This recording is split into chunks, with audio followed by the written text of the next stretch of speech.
Сәлем досым, Бөбектер каналына қош келдің. Бүгін біз жануарлар жайлы өте қызықты 20 сұраққа жауап бер ойынын ойнайтын боламыз. Барлығы 20 сұрақ ойлануға 8 секунд уақыт беріледі. Ал ендеше мен бастаймын. Бірінші сұрақ: қай жануар күніне тек 1 сағат ұйықтайды? Парыз немесе керік? Жауабы керік. Суретте қайсысы қатты тістейді?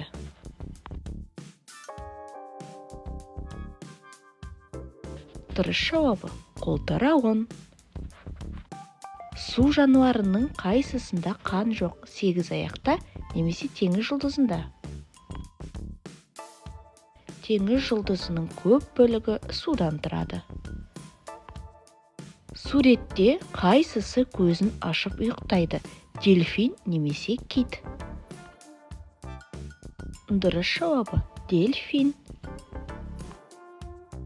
Қай жануар сусыз ұзақ жүре алады? Егеу құйрық кенгуру немесе түйе? Егеу құйрық кенгуру 3 жылдан 5 жылға дейін сусыз өмір сүре алады екен. Қай жануар жылдам жүгіреді? Кенгуру немесе түйеқұс?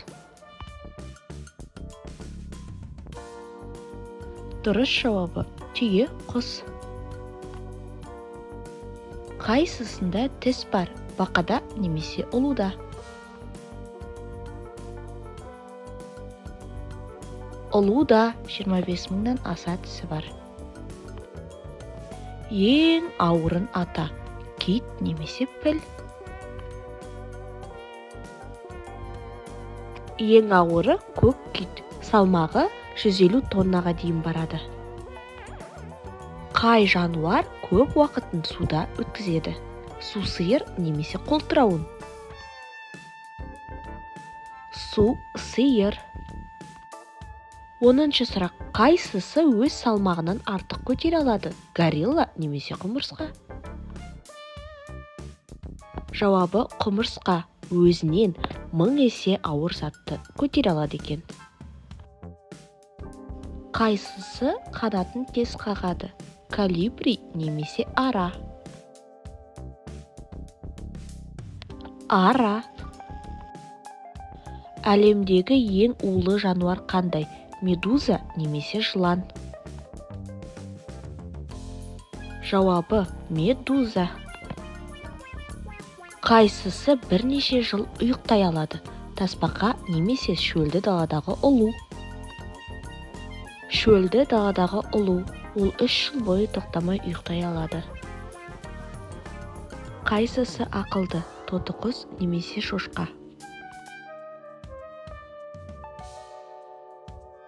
Шошқа ақылды жануарлардың бірі. Қай жануардың иіс сезу қабілеті жақсы? Ит немесе жылқы?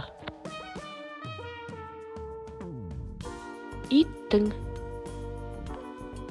Қайсысы тез ұшады? Инелік немесе көбелек? Жауабы инелік. Қай құс қиын тапсырмаларды шеше алады? Тотықұс немесе қарға? Қарға әлемдегі ақылды құстардың бірі. Қай жануар бәрінен ұзақ өмір сүреді? Тасбақа немесе піл? Тасбақа 100 жылға дейін өмір сүре алады. Қай жануар секіре алмайды? Піл немесе мүйіз тұмсық? Жауабы піл. Ең соңғы сұрақ: қайсысы артқа қарай ұша алады? Көбелек немесе колибри? Жауабы колибри. Қанша сұраққа дұрыс жауап бере алдың? Ойын ұнады ма? Сұрақтар қызықты болды ма? Міндетті түрде пікірге жаза кет. Менің парақшама тіркеліп лайк басуды ұмытпа.